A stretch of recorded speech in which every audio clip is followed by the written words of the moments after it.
somewhere like if that's a lie, then you're a lie. And yeah, must be. Where it says that's far away. If the world is a lie, then you two are a lie. The one talking is a lie, and the words like a dream. It's a long way off. And then you use the example of camphor. Of camphor? You know what it's like when you burn camphor and no residue remains. You know how far away. Daimo. I have to deal with the sun for a few minutes. You go. Your guys are fine. Come on.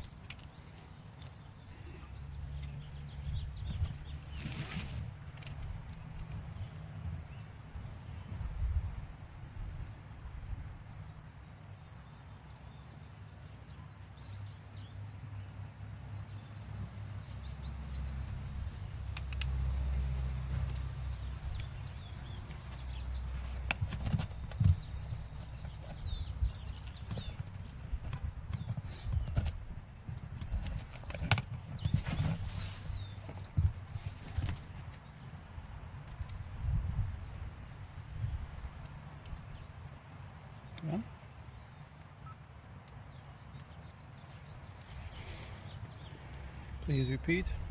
Om Namo Bhagavate Vasudevaya. Om Namo Bhagavate Vasudevaya. Om Namo Bhagavate Vasudevaya. Om Namo Bhagavate Vasudevaya. Om Namo Bhagavate Vasudevaya. Om Namo Bhagavate Vasudevaya. Om Mangalam Gurudevaya Devye Matrikcha Mangalam Mangalam Bhakta Vrindebhyo Sarvalokaya Mangalam. Om Stapakaya Chadharmasya Sarvadharma Swarupine Avatara Varishtaya Ramakrishnaya Te Namaha.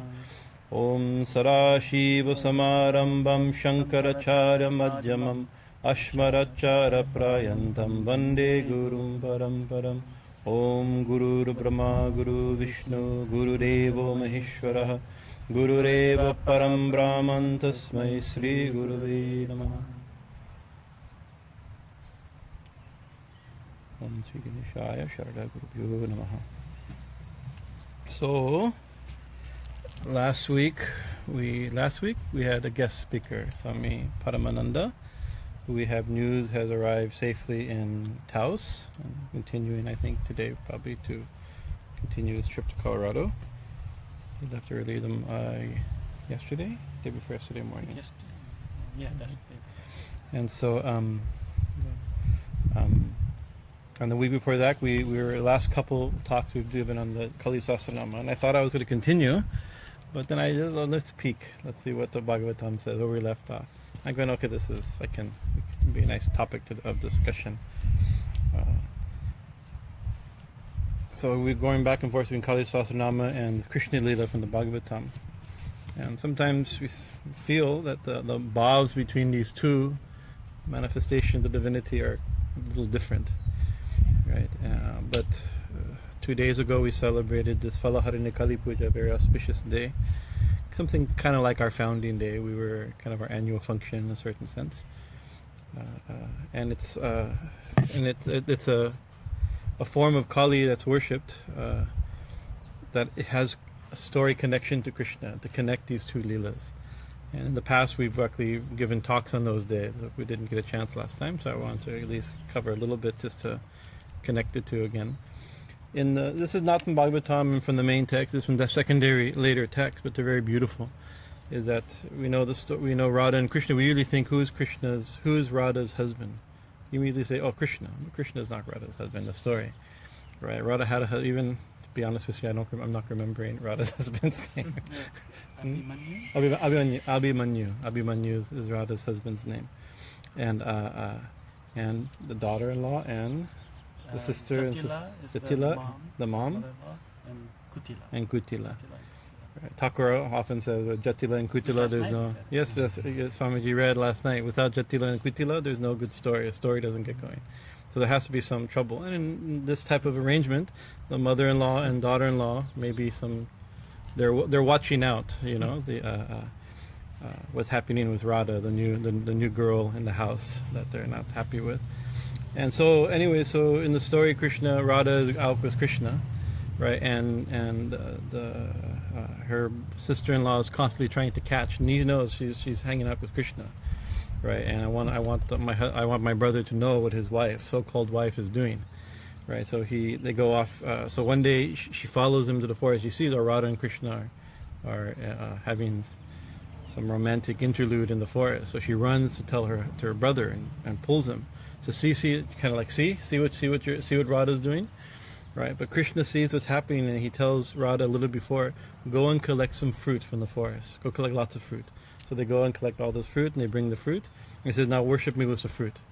And as soon as she begins to worship her, Krishna becomes Kali, right? And okay, and Radha's husband comes and sees, and there's nothing wrong here. Radha's worshiping Kali, so it's very nice that you get to literally Kali in front, And the tradition is that Kali is the Kula Devata of Radha's family. This is the family deity, right? In the stories in that area of Raj, some places people were devotees of Kali was common, and Katyayani was the local Shakti Pitam. Kali was worshipped, and Nishingadev was also worshipped. In Radha's birthplace, Nishingadev is the Gram Devata, the village deity. Even now there's a famous Nishingadev temple in Varshana. So this is so Krishna became a fruit eating Kali, and so usually we think of Kali. We've been talking. She's a bloodthirsty, not really, but a bloodthirsty goddess. The story is that.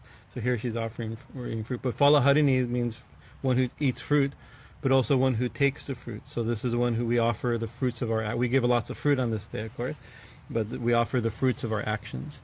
And in the story in Sri Ramakrishna Lila, in the Lila Prasanga, it's told that this was a culmination of many years of his sadhana, 12 years or more of his sadhana, that on this night he was going to do the puja in his room rather than the temple. So other people arranging the puja in the temple. Thakur was worshipping in his room, and his nephew and Ramlal and others arranged all the paraphernalia for his puja. And then they're assuming that they would establish the ghatam, the mangal ghat, the water pot to do the puja to. That's a common thing. But he made arrangements, said, I want Sharada, my wife, to be present during that puja. And so she also came at the appropriate time. I think the story says around 9:30, Sharada Devi came. And Thakur directed for her to sit on the wooden plank that was for the deity that he had decorated. And so in kind of a trance, so if I tell you, like, please go sit on the altar, I'm going to worship you now. You may like, but, Swami, are you sure that's okay? She didn't object. And Thakur did the full puja and did the full worship to her. She went into an ecstatic state, a meditative state. And then it said at the end of which Thakur took his japa mala and offered it at her feet, right? As the fruit of all his sadhana was offered to Sharada Devi. But they said he did Shodashi Puja. And some people know Shodashi Puja means 16 items. Doesn't mean 16 items. Of course, we do puja with 16 items, but the 16 here means 16-year-old. So it's the name of Lalita Tripura Sundari. And when he invoked her, he says, Hey Tripura Sundari. And he invoked Devi in Holy Mother. So we know, and like the Dash Mahavijaya, she's Tripura Sundari for sure. So a very auspicious day. And today is there was one of the more colorful and eccentric holy people that we've met, Ma Jaya Sati Bhagavati. Today was her birthday. She's passed away some years ago. She was a devotee of Nimkrali Baba, and has a big ashram in Florida, and she has come here several times, and she was very close to her. A great well-wisher of Kali Mandir, so we're thinking of her today also. Very wonderful, colorful, the most colorful saintly person we've ever met. Very unconventional, but full of love and did much service, and her disciples are doing so much service. So anyway, so where we were last week, or last, how long ago was it? Last time we did the Bhagavatam is Balaram. Brahma stole the cows and calves. Remember? So Krishna went off with his boyfriends and the boys with the calves, and to go into the forest. And Brahma, the creator, the secondary creator, right? He wanted to show. Actually, some say that he showed ego, and then he wanted to show, I don't know who this person. I'm going to show how powerful I am by stealing the cows and calves and cowherd boys. Others, the text itself says actually, in order to get Krishna's grace, he did this. Right, so there is some lila that had to happen. It was an important thing, and definitely by thinking about this, there's much grace for us to think about this lila. We spent, I think, 2 weeks on this lila, where so he steals. So Krishna immediately noted. He looks and all the boys and calves are gone. Within a second, he realized Brahma has stolen them. He says no problem, right? And so out of himself, he himself manifests with all the boys and all the calves. Right, and so no problem. So the new boys, the new calves, they go back home, and now the parents, when they see their children come home, and the cows, when they see their calves come home, they're so happy. But now they're so much more happy because now it's directly Krishna, right? And it says that they live 1 full year, Krishna playing all the parts of the cows and all the parts of the cowherd boys, right? And then Brahma, because it says actually one day of Brahma is 1 year on this land. So it was actually for Brahma, is only for a moment that he did this and realized it was like. But so Brahma steals the boys and the calves, puts them in a cave, right? And then he looks, and there are the boys and there are the calves. It's like, oh, what is this? He became amazed. Now I realize this is Krishna has become everything, right? And then we read that story. It's a elaborately, beautifully told story. But there's so much to it. Of course, it's showing the power of Krishna. Krishna tu Bhagavatam. He's God in the story, right? He can do everything. He's supreme. It's also seen as historically as a bit of a development of a sectarian change, where certain deities before, even Brahma, Vishnu, and Shiva, were first in the in ancient days. We had Naga worship, we had Indra, Varuna, the Ashwins. Right, these were the main deities of the Vedic pantheon. Agni, right, Indra, like this. And then slowly the Puranic deities, if it's not offensive to talk like that, I'm just talking a general historical thing, not trying to shake scriptural faith. The Puranic, like Brahma, Vishnu, and Shiva, became more predominant, the Trimurti, right? And so a lot of the stories have like Indra trying to, and he'll do that with lifting of the Govardhan mountain. I'll show you who's God, and then a little boy defeats them easily by lifting up a mountain, right? Showing that. So it could be seen also as a change where the worship of Vishnu became more predominant, although those over the Vedic, the Puranic deities became predominant over the Vedic deities. And there's another movement where now even the worship of Krishna became predominant, even over the worship of the Trimurtis, Brahma, Vishnu, and Shiva, even over Vishnu.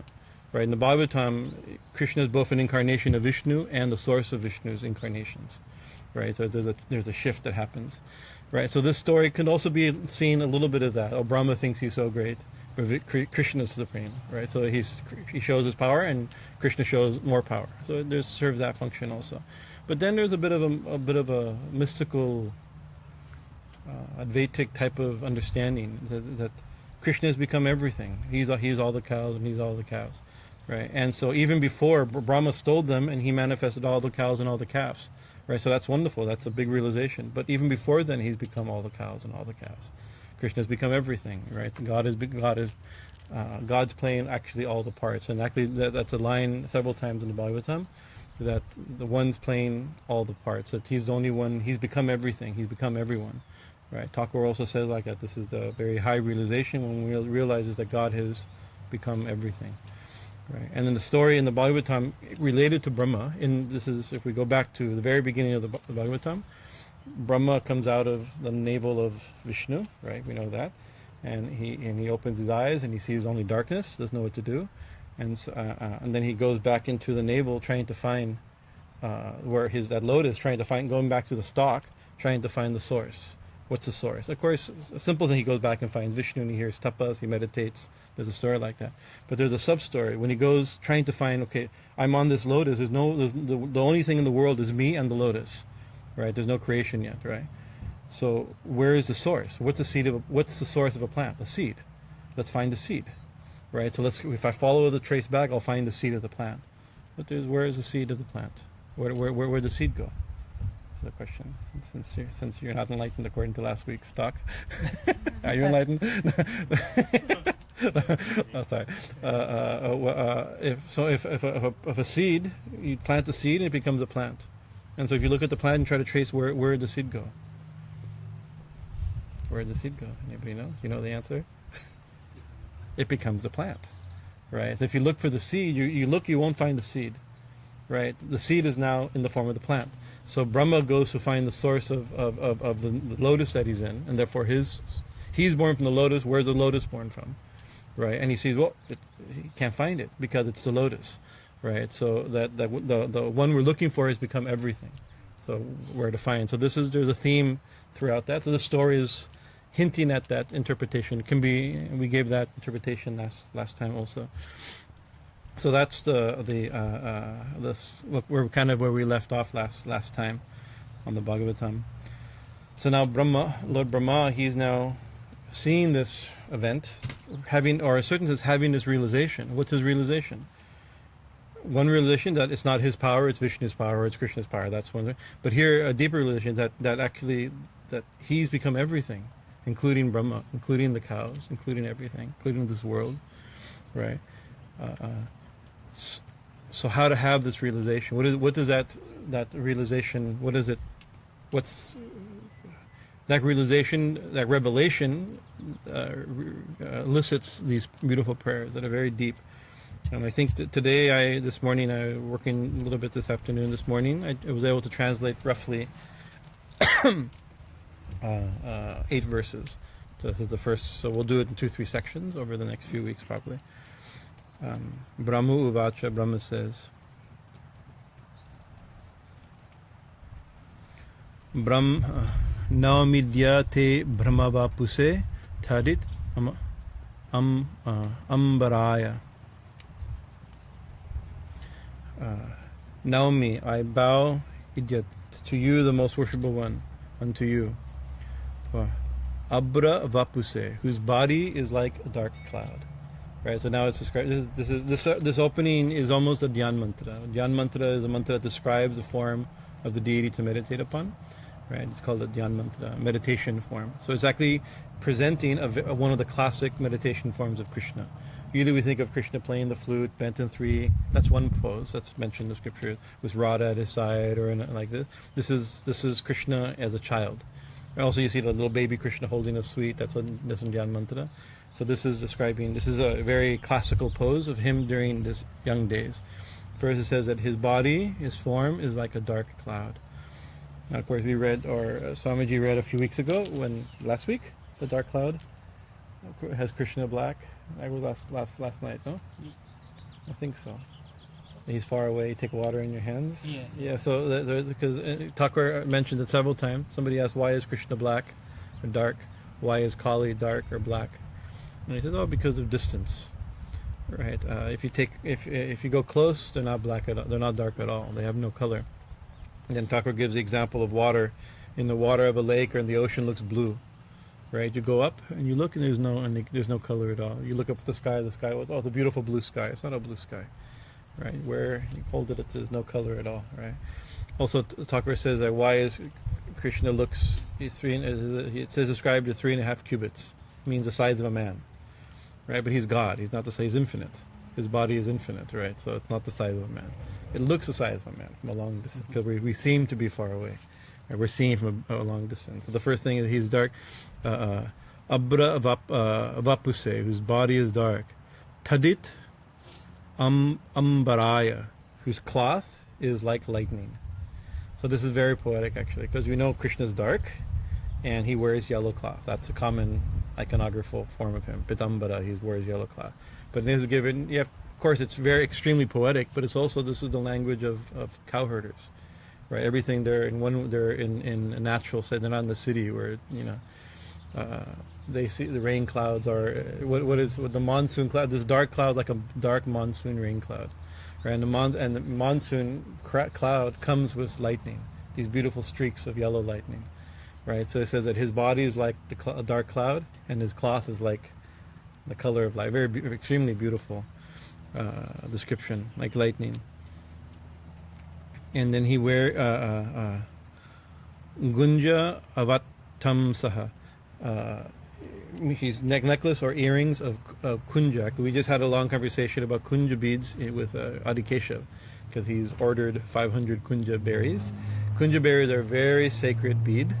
He wears them, and also Bagalamukhi, and no, Matangi wears kunja, but they're extremely poisonous, right? And now there are people who drill holes in them, sometimes die.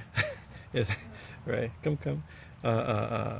People sometimes wear like necklaces of them, and they start like hallucinating, and it does something. It's a very dangerous bead, right? And so, but I, not knowing that, because I bought my little Krishna Murti in my room has a necklace of kunja, because I know that's a very sacred. They're black and red, these little tiny, very sacred to Krishna. But he's describing his earrings or necklaces made of kunja. Dark skin, his dark like a rain cloud, cloth like yellow, like light, like streaks of lightning, wearing kunja berries as ornaments, earrings. He's, of course, what is it? Pari Pitcha, he has a peacock feather, like we know, right? Lashit Mukaya, his face is radiant and shining, right? Vanyasrati, he has a garland of forest flowers. This is also the name of my Krishna is called Vanamali, the one who wears forest flowers, right? So this is just, these are like wildflowers, not like we make gorgeous garlands out of expensive, all the beautiful garlands people make from all, but this is just the stuff, the little things that are found in the forest, right? He's Vanamali, right? He holds he has in his hand, just like you see Krishna, like baby Krishna holding a sweet.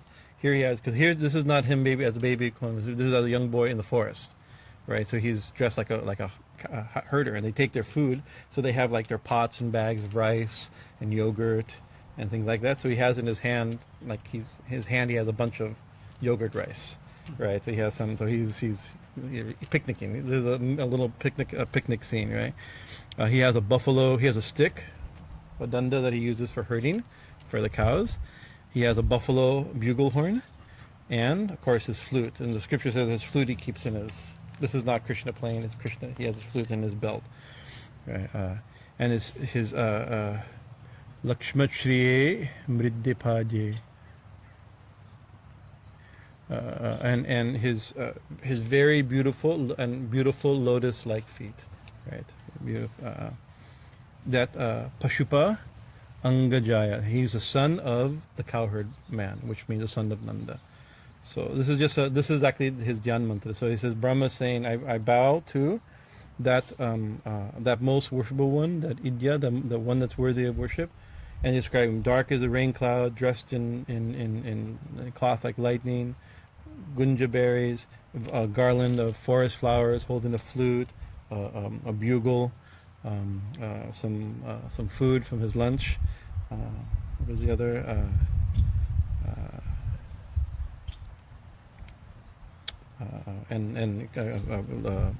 Peacock feather. So first it's just that meditation, right? But actually, from the realization that he's everywhere, which is what Brahma just realized, that he's become everything, right? Now he says, so this is a very huge thing. It's like the one that's everything, everywhere. It's become everyone. Become the cows and the cowherd boys, and the land and the universe and countless trillions of universes and me and you're like right there, right? That's the big realization. It's not only the infinite, all-powerful being that's become everything. He's right in front of him. Right, holding his hands smeared with yogurt rice because he was hungry. This is the great mystery of the Bhagavatam, how that absolute infinite being is so intimate, is so known by affection and love, is become a normal object, not a normal, but an object of affection, an object of realization, object of experience. And that's what these verses are going to be hinting at, how that the awesome, inconceivable one has become known. The unknown. We've talked about this, how the unknowable can be known, right? Like when Krishna knocked over those two ashwin trees in the beginning, right? A little bit, he knocked down those trees, and these two spirits came out and they prayed to him. And all these prayers, like you are Purusha, you are Prakriti, you are beyond, you are Avyakta, this beyond description, beyond knowable, you are, very high yogic Vedantic truth, like that. You're unknowable, unconceivable, imperceivable. yet here you are, right? We're seeing you, right? Yashoda's is suckling you. You're playing with your friends, right? The inconceivable one, the yogis struggle so hard to understand, they can't do it, that scholars and Vedantists are trying to analyze and try to realize, you're right here, right? And then it says that even the greatest of sages and rishis have not attained what the simple cowherd girls have attained. By seeing you as by loving you as their son, they've attained more. That which is impossible has been attained. So this is what these lines are going. This is the secret of bhakti, and this is a devotional text ultimately. How the inconceivable, unperceptible, ultimate non-dual reality can also be an object of affection, object of experience, object of direct realization. Relatively easy in compare. This is what it's going to go. Verse 2. So he says, Asya api deva vapapusaha mat anugrasyaha. Lord, this body, she's now pointing to him, this body of yours, right, it has appeared, why, how can I see it? Right, only because you let me see it. Right, out of your great mercy, you are allowing us to see you. Right, out of your own will and mind, right, this, which appeared swa itcha mayasya, right, it comes out of your will, not out of maya. Right, bhuta mayasya. Bhuta, it's not by bhuta or mayasa. Bhuta means the elements, not by matter. Our body comes because of matter, material development, or by maya. We're in maya, so we have a body. Or your body is not the result of matter. It's not matter. It's infinite. Become all these cowboys, for instance, and cows. It's infinite, and it's not the result of maya. It's only a result of mercy. This is the thing. It says, "O Lord, this body of yours which appeared out of mercy for me, out of your own will and out of your own mind, is not the product of matter or maya. Even I, Brahma, cannot grasp its glory." Right? Even with my internalized mind. We say yogis, okay, everybody has to find God. What do you do to find God? First you have to do what we learn. You have to study the pose, study the breath, study the mind, try it, and focus on object of meditation, deep within, lose the distinction between object and subject. It is in yoga and Vedanta. We have a method of meditation, right? All roughly along those lines, right? He says even Brahma is the first yogi, right? He's realized the supreme, right? In order to create the universe, he heard all the Vedas and therefore created the universe, right? But he even says that the body I'm seeing of you is only out of your mercy, not by my yogic ability. Even with my incredibly controlled mind, I cannot. How am I? It's not possible to see you. I'm understanding you. I'm perceiving you only out of your mercy for me. This form cannot be grasped by regular practice. So if this body cannot be grasped, what to speak of your real essence, right? The real essence of the soul of souls. This is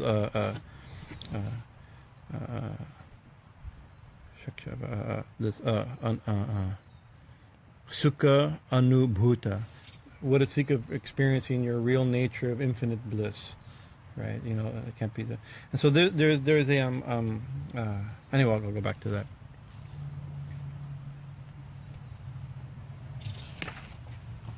So Brahma, in the story, is Brahma is the first. In the simple way of understanding, Brahma, he opens his eyes at the beginning of creation, sees darkness, right? And then he hears tapa tapa tapa. He heard resound the universe, right? So that means meditate. He closes his eyes and goes deep within, symbolically going through the thing, and finds the source of everything. And from that, he hears Om, the first sound. Om expands and becomes the Gayatri. Right, and the Gayatri expands, becomes the Vedas, and with the Vedic knowledge, he creates this world. That's how we really understand the creation of Brahma, right? So Lord Brahma is also the Vedas, right? He's the father of the Vedas, and he's a hero of the Vedas, and so he's considered Vedic knowledge. And by saying even I, with my internal minds, can't realize this form of what to speak of your real essence, right? He's actually this is a poetic way or a way of saying even the Vedas cannot describe you. right? So it's not just by not only is it impossible to reach by normal yogic practices, even by full Vedic the Vedas themselves turn back; they cannot understand you, right?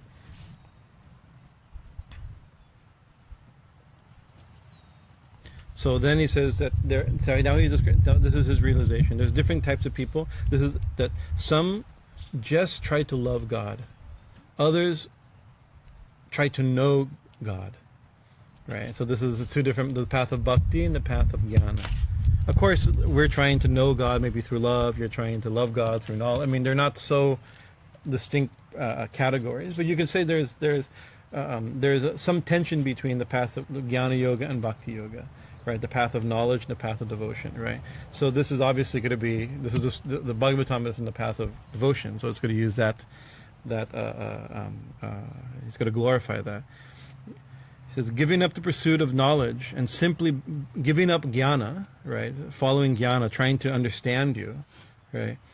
And simply bowing to you, right? Namam manantaha, spending their entire lives just listening to you about you from the lips of saints. Right? I'm not going to go word for word, go around at a time. From the lips of devotees, of great saints, right? Sthana sthita, being where they are. Wherever they're established, they stay there. Now, you think, oh, if I do something like this, I have to leave home, I have to go into the cave, I have to do this, I have to change ashram, to change varnas, and in order to and find. Wherever they are, whatever situation they find themselves, staying there, not worrying about understanding everything, just listening to your stories and your glories from the mouths of saints or devotees, right?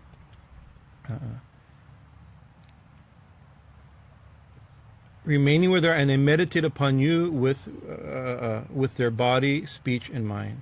This tanu van manu vanu bihi. This tanu means mind here, van or vach means speech, and mano means tanu means body, van means speech, and manobi means mind. So with their mind, body, and speech, they simply meditate upon you, right? And it says, "O unconquerable one, O unconquerable in the three worlds, you are conquered by them." So how do you understand is that these simple people, being where they are, simply hearing what the saints say about you, and worshiping you and meditate upon you with their mind, heart, and soul, right? Body, mind, and speech, you could say, right? You who are unconquerable, become conquered. Right? This is a very big teaching of the Bhagavatam. The ungraspable one can be grasped, right? We see in the previous story, Mother Yashoda tied Krishna with a rope. Right, so how is it that he who is infinite can be tied? Right, so first she got the rope and tied, and it was too short. Then she got more rope and tied, it was too short. Got more rope and tied, and it was too short. Right, so showing that it's impossible. But then he let out of affection for his mother and the mother's affection, that he let himself be tied, or let himself or not be. She tied him. Whatever happened, she tied him. Right. And so the commentary, the text itself says that even the greatest yogis, even Brahma, right? He even mentioned the Brahma and the great yogis and sages, they through thousands of years of austerities have not attained what the simple cowherd girl did. Of course, we know Yashoda is not a simple cowherd girl, but the story is like that. Just out of affection, you've been caught. We can understand God. We can know God simply out of not trying to understand Him, just out of love for Him, love for her. She can be grasped. Right.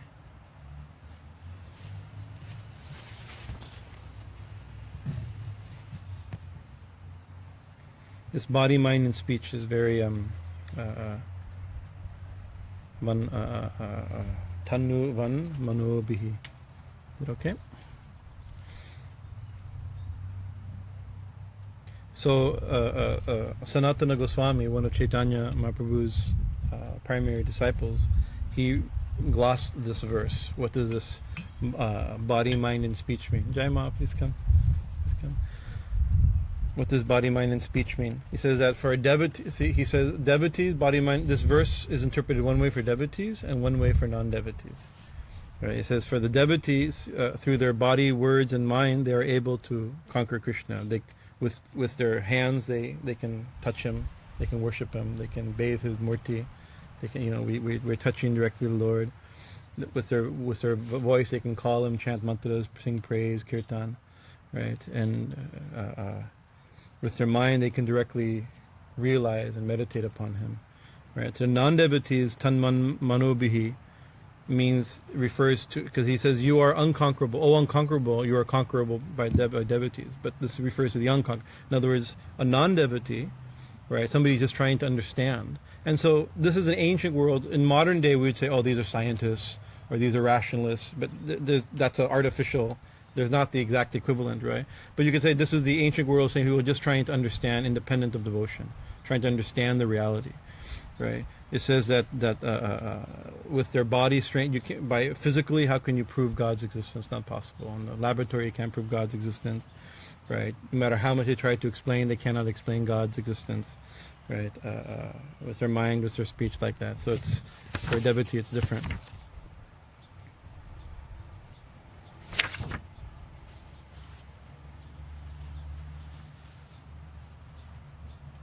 So there are some who just give up any attempt to know and just love God, right? And they can conquer even the unconquerable one. But there's others, right? And sometimes we're in this position too. There are some who reject the auspicious path of devotion, right? Shreyas Srim Bhaktim, right? Who give up this all auspicious path of devotion, right? Klishyanti ye kevala bodha labdaye. And they struggle, klishyanti, they suffer and struggle in order to understand, just trying to understand you by their mind.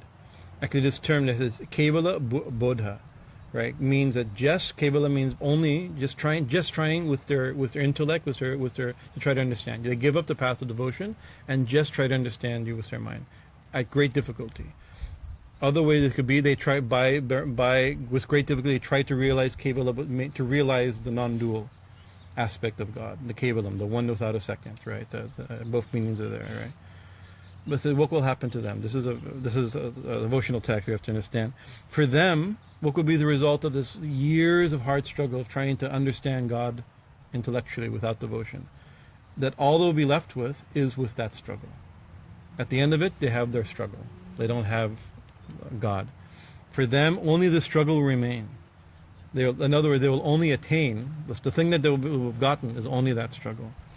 Right? It says, na anyata, and nothing more than that for most, right? And then it describes just like husking husk, right? You know, you husk, you have grains, you husk it to remove the grains. But if you have, once the grains are removed, if you sit there and you smash it and you do all this work, no matter how much you've done a lot of work for sure, but you'll get no grain. The grain's already gone, right? So it's like husking grain that's already been husked, right? So this is a very, not a good painting of Jnana Yoga and the path of inquiry and intellectual understanding like that. But one thing that's important, Swami Bhajanananda was here last week. He wrote one time in an email, philosophical email, describing what he was studying that summer. So the writings of Sureshacharya. He's a great jnani in many ways, right? He says actually the purpose of philosophy, and he's talked both Vedantic philosophy and like this in Jnana Yoga, and dialectic analytical philosophy of Western system of logic and like this. He says it cannot reveal truth, right? So it's like all it can do is remove falsehood, right? That's it. So up to remove mistake, falsehood, right? So good reasoning could show you where you've made mistakes in reasoning, but really good reasoning can't show you the truth, right? It only corrects mistake, right? And so I think in that sense it has much value, right? And so sometimes they say, oh, we don't want any. You see it even in public sphere right now. People are like, oh, reject any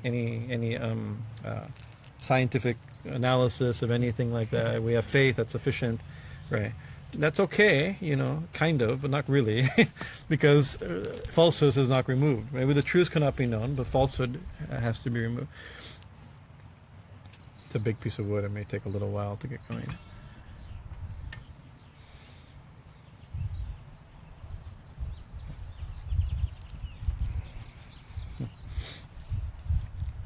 So I'm remembering Swami Anubhava Krishna. There was a very nice Swami who came. He also went to the Vedanta Society. He spent a week at the Vedanta Society after us. Very sweet Swami from Varshana. This is the birthplace of Radha, right?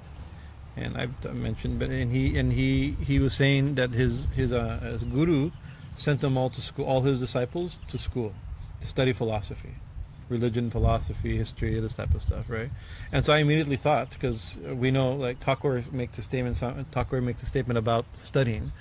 He says that in order to, if you want to kill somebody else, right? This is like you need a sword and a shield. If you want to fight somebody, you need weapons, right?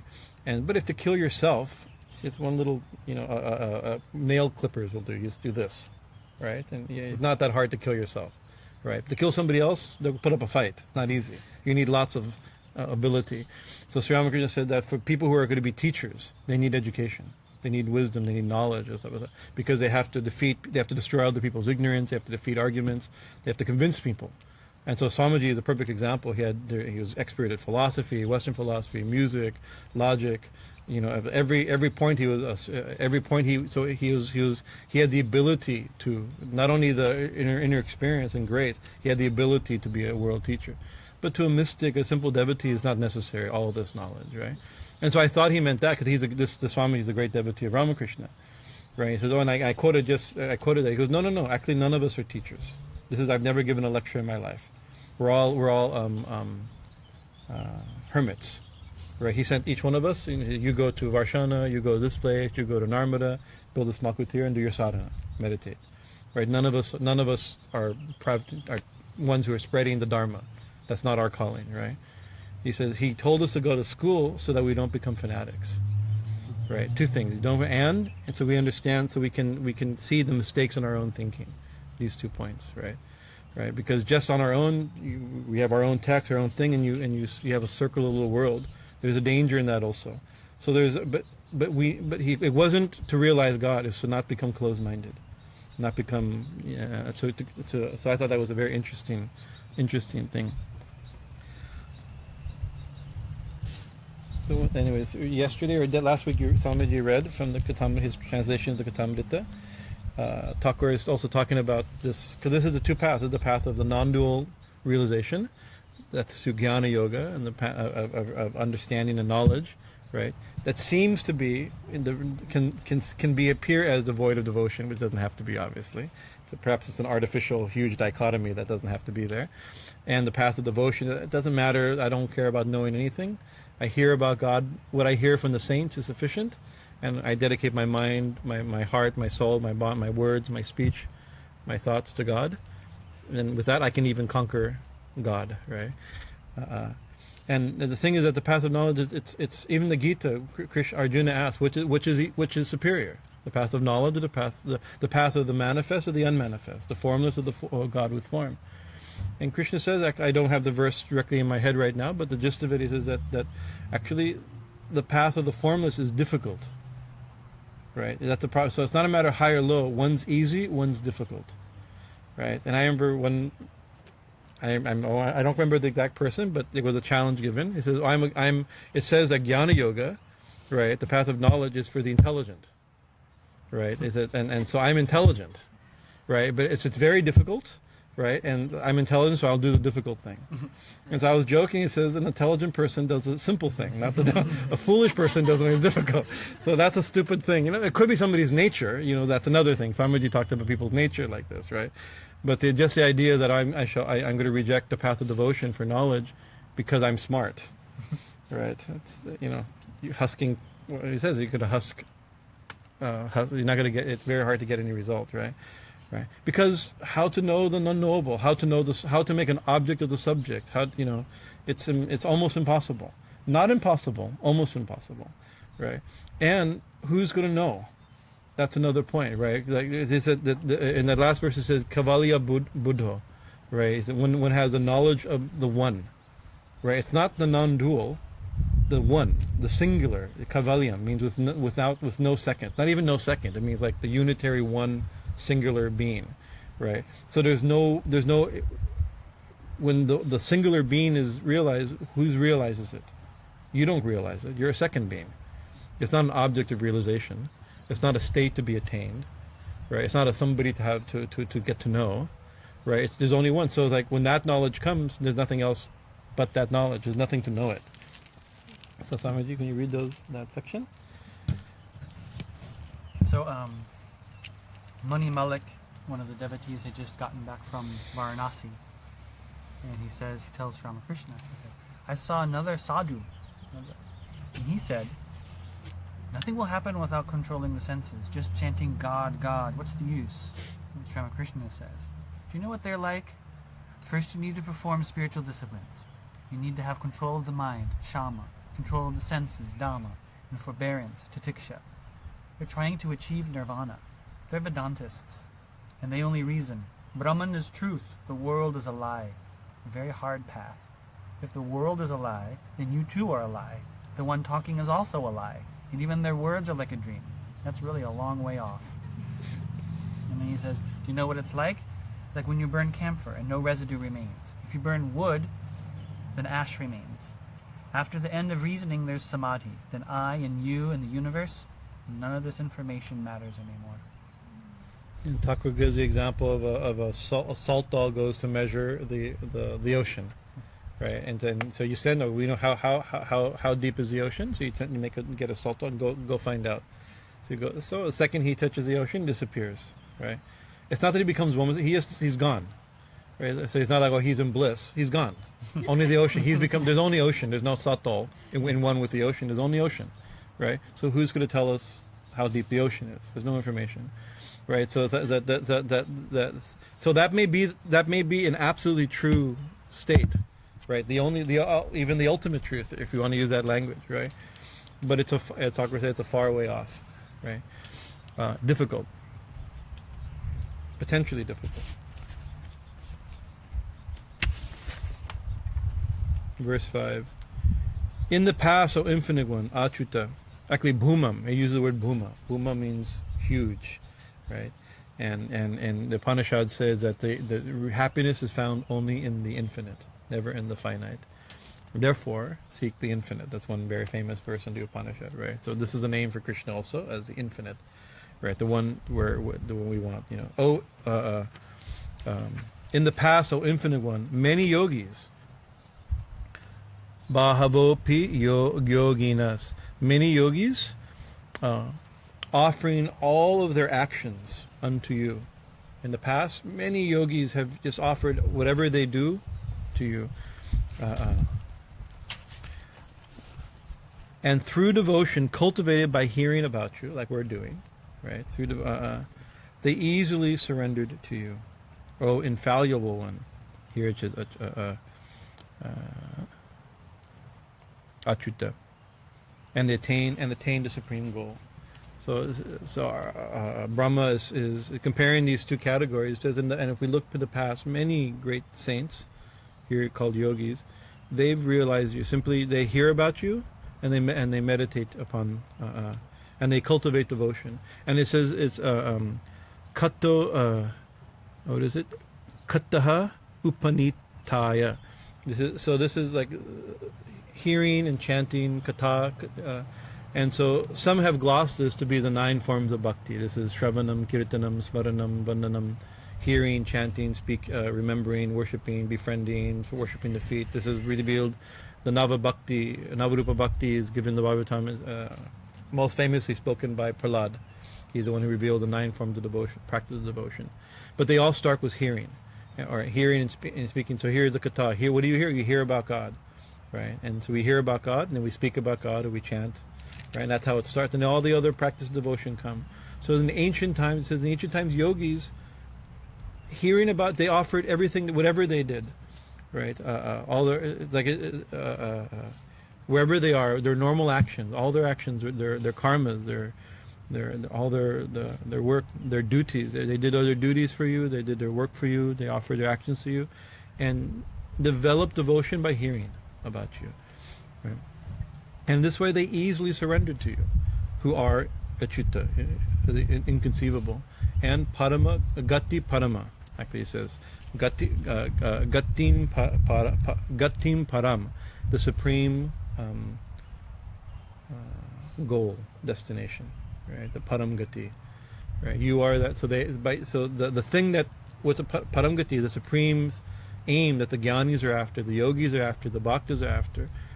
In the past, simply hearing about you, developing a devotion, offering all our activities to you, they easily attain that goal, right? So this is Brahma's conclusion, right? You're inconceivable, yet you're in front of me out of mercy, and if we simply love you, and talk about you, and hear about you, and dedicate our mind, speech, and actions to you, then we can attain to, even that you who are unattainable can be attained. The unknowable can be known, right? You can be, here you are, or in front of me. You can't to say somebody,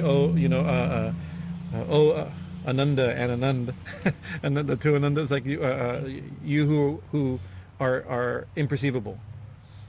It's like, here I'm seeing you. I'm not saying the whole thing, but I am seeing you, right? So obviously, this is how is it, because we've developed a relationship, right? Without knowing you, if I sit there and close my eye, I want to realize you. It may be possible, but difficult, right? Somebody can tell me about you and introduce me. I can call you, and you can come up. I can feed you. Probably will.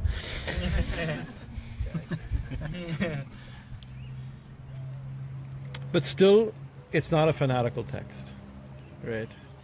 So we can say like this, that this is what's it called?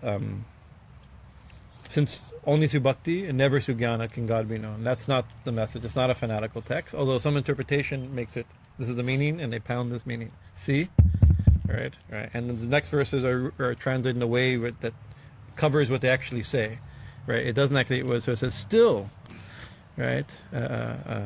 Or nevertheless, right? Tata api, bhumam, mahimam, agunasya te.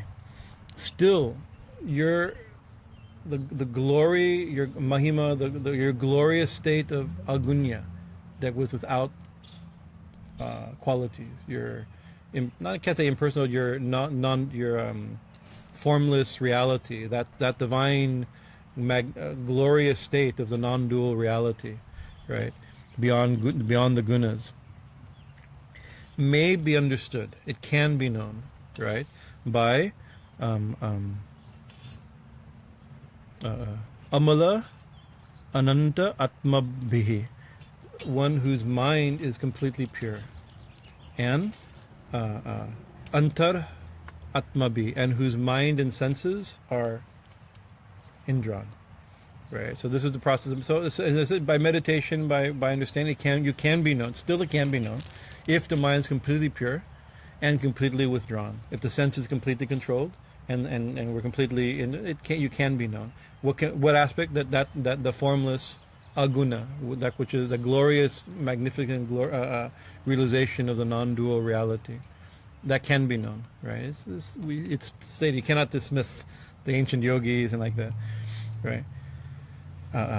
Avivrik, to understand it was probably avikritaya,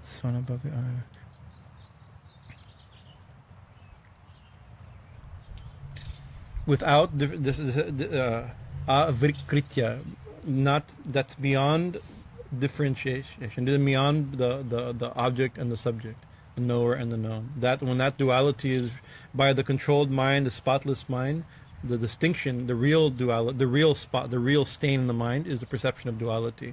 When that stain is removed and duality is, then the one can be known. And in one sense, it's so easy to know. It's the only reality that should be known instantly. It's known. Are you enlightened? That's Swami. It's the reality now, here and now. But we're not convinced of it. We're not perceptive because our mind's not. So the mull of the perception of duality, subject-object relationship, is there, and we don't. But without that, the mind is pure, completely purified. The distinction between object and subject is gone, and then it says swa anubhavat. Then, by one's own direct perception, one can know it. One can directly know by direct perception. What can be known? Arupataha, that which is beyond even form. Right, the formless, the non-dual, the self of all beings can be known by the pure mind beyond subject and object. Right.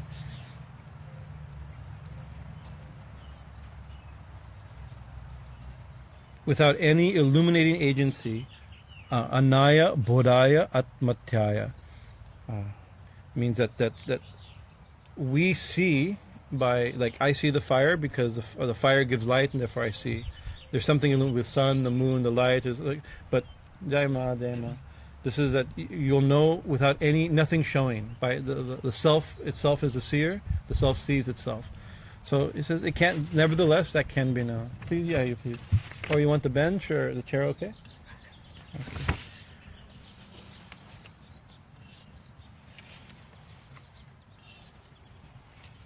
So, although the point is of this verse is that by devotion, simply by devotion, without any trying too hard without giving up devotion, simply hearing about you and loving you, dedicating our life to you, you can be known. Giving up the path of devotion for trying to understand you is useless. Still, not a fanatical statement. You can be known, but it's difficult. Thakur says that, and the Gita also says it's more difficult to understand that. It says, "O self of the gunas, guna atmanas," right? You are the self of the guna means the guna is everything in material nature. You are the substrate. You hold everything. You are the truth behind everything. Oh, truth behind everything, right? To count your glories, to count your qualities, your gunas, your qualities. Who have incarnated for the good of all. Hita avatarasya. You've taken an avatar. Why? In order to do good. Hita means to do good to the world, right? So why? So you are. You cannot be known, yet you've been taken incarnation, right? So like, to count your qualities, oh, the soul of all qualities, who've taken incarnation as a person just to do good to the world, is like geniuses, extraordinary people, right? For all eternity, right? Counting. It says, "Bu pamsavaha ke mikala du basanaha." All the grains of sand on the earth, all the particles of dust in the air, and all the stars in space, right? So you have a genius, right? For all time, counting all these. It's to describe your glories is like that. So it's actually saying, in a certain sense, like to try to know you through knowledge. It's you are infinite. I mean, it's like that. You think that's even the smartest nowadays, maybe with proper algorithms and supercomputer, it's still possible. I'm sure it's still possible. The God particle has been found. We're getting very close. Close the gap. The gap is the God of the gaps will be removed shortly. To the therefore, depending upon your compassion, enduring the results of. So this is the whenever you have a therefore is a great. That means like there's a conclusion of a little subsection. All this that we described. Don't try to know, just try to love. Dedicate your life, heart, so you can know the absolute. That can be known, but very difficult. Like counting the stars, counting the dust. Like that. What's the therefore? That's the conclusion of this scene. Brahma will continue talking. He'll talk about the mystery of the incarnation. It's a very beautiful, actually, thing. But this is his opening. This is his opening realization when he realizes who Krishna is. Right? What's this mystery of the infinite one that's become everything? Yet he's the infinite one. He's formless. He's become everything, and he's standing there, holding a ball of rice and yogurt in his hand. Right. So this is very mysterious. Right. We've talked about many times this opening verse of the whole Bhagavatam, Om Namo Bhagavate Vasudevaya. Right. This mantra, the transcendental seed. This is the seed that's become the whole Bhagavatam. Right. And it's good to remember again and again, Om Namo Bhagavate, that we bow to that Lord. Who is that Lord? Vasudevaya. Vasudeva means, Vasu means pervading, everywhere. That Vasudeva, the God that pervades everything, the infinite, universal, infinite being, right? Vasudeva also means the son of Vasudev, right? So it means the son of Vasudeva and Devaki, and by extension Nanda and Yashoda, right? So that infinite being who's born as a son of Devaki and Vasudeva, right? So it's both the non-dual reality and the perceivable world. It's both the non-dual, the infinite being, and the incarnation. So and this section will go in. The next verses will go into the mystery of the avatar ultimately, and so this is his preamble to the mystery of the avatar. How the Supreme Reality takes a human form, or seems to take a human form. So anyways, therefore verses. I always say therefore. I have a term in my own reading called an underline verse. Comes from my college days. Where you underline important. You're always looking for the word, what you're supposed to like, what you could be tested on. What you're going to be tested on. Therefore is an underline. Like for instance, in the Gita it says, "He who knows this will not taste death." Right, or he knows this attains the eternal abode. It's like, what is it? So you have to go back. What is he referring to? And you underline that part. These are the underlined verses, right? So this is an underlined verse. Therefore, how should we, with this knowledge, how should we live? Depending upon your compassion, right? We should simply depend. We shouldn't. We're not. Of course, we try to do our best, but ultimately, it's by God's grace, God's mercy on us. Depending always upon your compassion. The smoke, I can't. That's okay. I'll get it. Between the smoke and and the sun directly in my eyes. What is it? Therefore, we're gonna. It's like when you have the cheat sheet and you can't see your cheat sheet, you still fail the test. Bunjana evatma kritam kripakat vipakat atma kritam. Yes, vipakat. Bunjanaha means enduring. Tolerating, enduring, or letting them. Like when you endure something, of course it means trying not to react too much when you endure something. But also, if you endure it, like somebody comes, you have a guest that won't leave. Eventually they'll leave. Eventually, it's like you tolerate for a few days, it will pass, right? It's a karma. It's a karma that's your own. And it says. This is atma kritam. These the actions we should tolerate the things, the results of our own actions, right? We've planted these seeds a long time ago, so with great faith that in God's compassion, oh my goodness, with great faith in God's compassion, simply tolerate your karmas that are fructifying, which is called life. Right, the things we're going through, good and bad. These are the things these are seeds, the fruits of the seeds we ourselves have planted in the past, right? In this life or in past life. So we endure those, right? It says, "Hrid vag vapubhi." With our mind, with our heart, hrid, with our vag, our speech, and our vapubhi, with the body, vidhadum.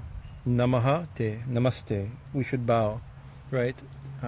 With depending on compassion, tolerating our fructifying karmas, just with your body, mind, heart, and soul, just namaste.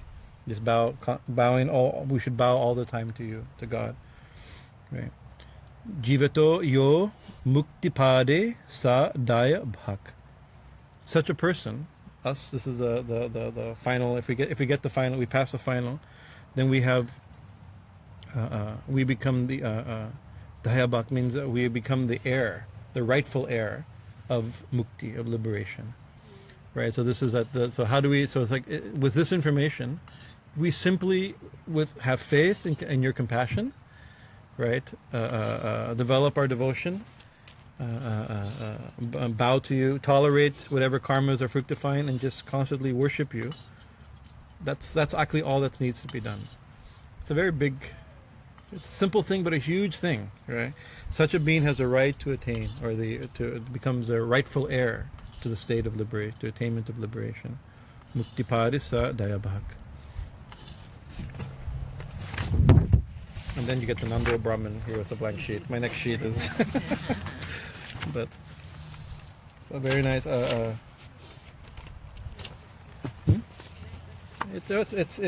But so this becomes the essence of Bhakti Yoga ultimately, because I mean, Swami Shivananda says, all these statements, Bhakti Yoga is easy, right? It's the statement, right? It's like, why do something difficult? You do something easy, and it's easier to try to understand God is to understand God's infinite is like counting the grains of sand for all time and the stars of the in the sky like that. But Swami Shivananda in his Bhakti Yoga and Bhakti and Sankirtan, he says actually this is also we've been a little duped by the Bhakti yogis also. That everybody, when they try to sell something, you try to make it sound really good, right? This is easy. He says this is meant to be praise in order to build faith in Bhakti Yoga, right? And there's also texts. You'll see texts, famous Jnana Yoga texts that describe that you can as much emotion as you want to put to still until delusion goes, until attachment is gone, delusion goes, the self can't be realized. No matter what you think or feel or have faith in. The cause of the ignorance has to be removed, and ignorance is only removed by knowledge, right? Darkness, what we were talking about, darkness, what removes darkness, right? Only thing that removes darkness is the opposite of darkness, that's light, right? So action can't remove darkness, emotion can't remove darkness, devotion can't remove darkness, right? Only light can remove darkness. I mean, so that you can present it each thing in that way, right? So Swami Shivananda says actually all paths are difficult. Right. So to say simply, just tolerate your karmas and love God, that's the hardest thing in the entire world. That's not an easy thing. It's much easier to try to tell me to do pranayama inside of my head. That's easy, right? Or tell me to analyze between the subject and the object and permanence. And I mean, these are things I can do. But so every path is a struggle. If it wasn't, we'd. Yeah, and that's the thing. Swami Vivekananda in his discipleship lecture, he says, how long does it take? He says, a twinkling of an eye, right? And he says the example of like you see a rope as a snake, and then you realize, oh, it's a rope. How long does it take? A second, right? It's like not to see it. He says is amazing, right? The fact that we should, so it's so easy, but the fact that it's so easy, and we still don't see it means it's really hard, And it's somebody, it's like, look, you see it? No, I don't. I mean, and the more they tell you how easy it is to see, the more frustrating it is. So that's the case. But and so Thakur would also talk a lot like looking for Easter eggs. They think there may be a few Easter eggs left. There could be actually. Usually, next summer, we'll still find the remnants from our Easter egg hunt. Easter Bunny makes it really well. What's that? Easter Bunny can do. We have a pretty talented assistants of the Easter Bunny here. But Thakur talked like that. But also bhakti is bhakti. He said that this is a suitable practice for the Kali Yuga, and that's a major point of Sri Ramakrishna. He says that the path of Gyan. In Vedantic inquiry, an example of that is like the statement Aham Brahmasmi or Tatsamasi, right? That's the truth. It's a statement of the truth, right? But when we say it, it's not true. Because when we say Aham, we don't mean Brahman. We mean Bhajanananda or Ananda or Atmaram, right? Right? And we mean the body, we mean the intellect, we mean this, and so and to say that, Swami Vivekananda, when Thakur was training Swami Vivekananda in this knowledge, Swami Vivekananda rejected it. We think Vivekananda hit the world as a roaring lion of Vedanta. In the beginning, he'd argue with Thakur. This is blasphemy. To say Aham Brahmasmi is blasphemy. This little tiny person being Brahman, being God, is absurd, right? Because that's not the experience, right? So Swami Vivekananda, when you say Aham and the entire universe comes into your mind, then that's a true statement. So the danger, he says, because in Kali Yuga, it says we're dependent on food. We think we're the body. We're totally identified. Therefore, he says it can become unwholesome or something like that. He uses, right? Something like that. It's he says better, safer, to say. If he says the ego doesn't go away easily, to say Aham Brahmasmi doesn't kill the ego, and he gives the example that if you cut down a people tree at its root, you cut it very root, and the next day a little branch of people comes up, but the ego keeps coming up and keeps coming up. And so if it's going to stay, let it be a devotee. Right, because and so that's a safe position, right? And then we know the one we worship, Ma will reveal she's Brahmamoyi, she's Brahma Vidya, she's Thakur said she's directly Brahman, right? The one that's called Brahman in the Upanishads, I address as Ma, right? That same mystery, or here is Krishna. So it's through devotion, through it's a very safe. I can't say safe. It's easy, but not easy. But it's said in the scriptures that in Kali Yuga it's possible. right? That's the like it says, it's even Brahma says it's possible but difficult. Okay, so the other paths are also possible but difficult. This is possible and relatively, because also it says by dependent on your mercy, we're waiting for our liberation, right? That dependent on mercy we talked about earlier today in an unrelated conversation.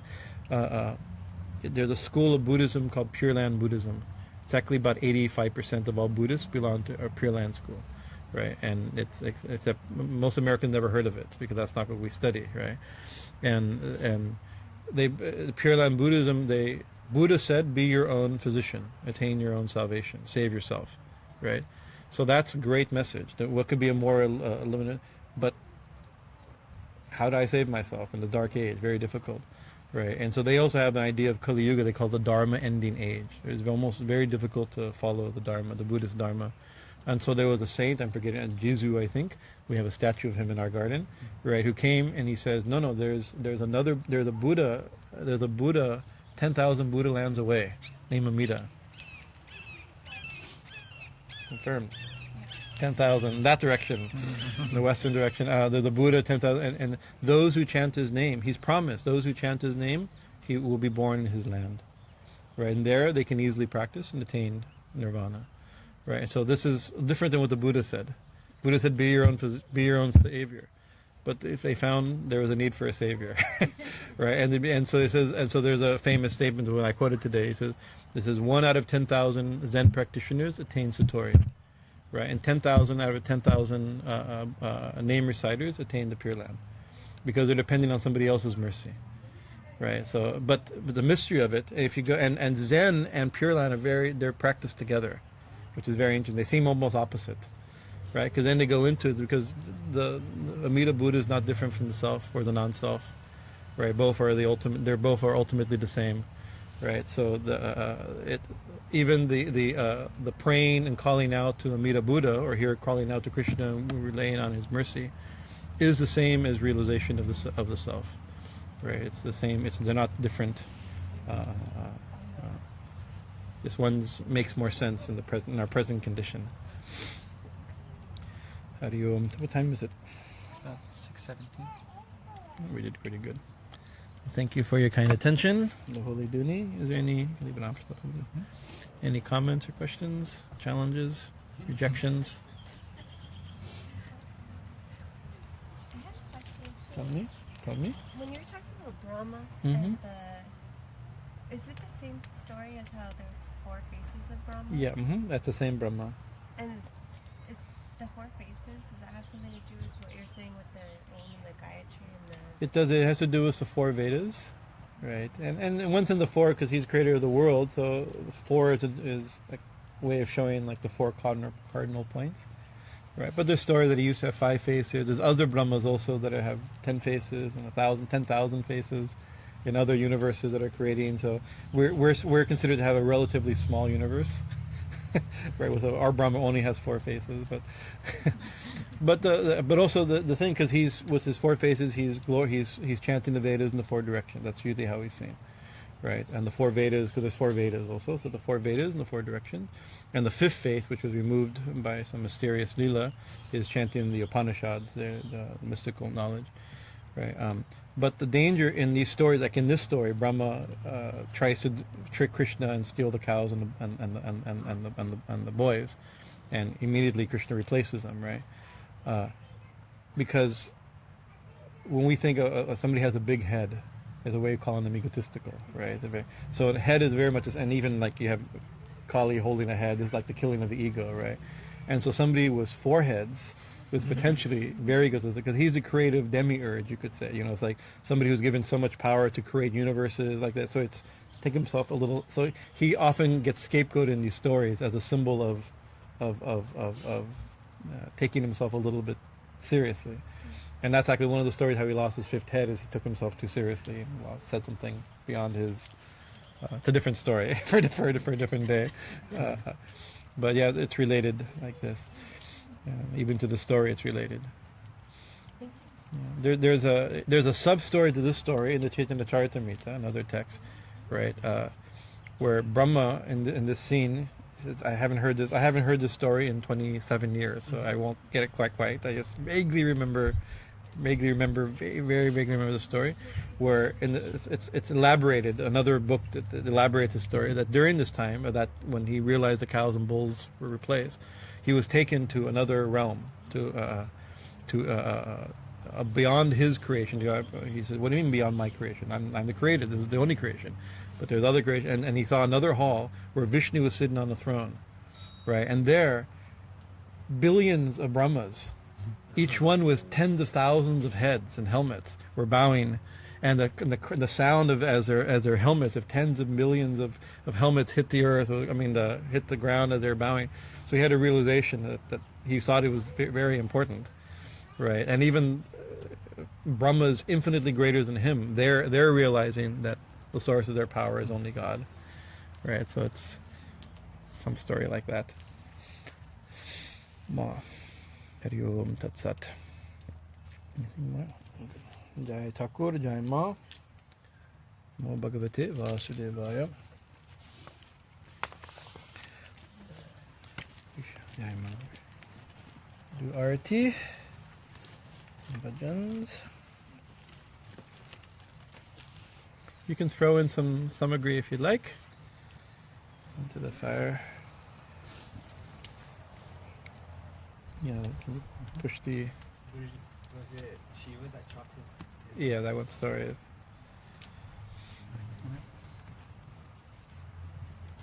Push the...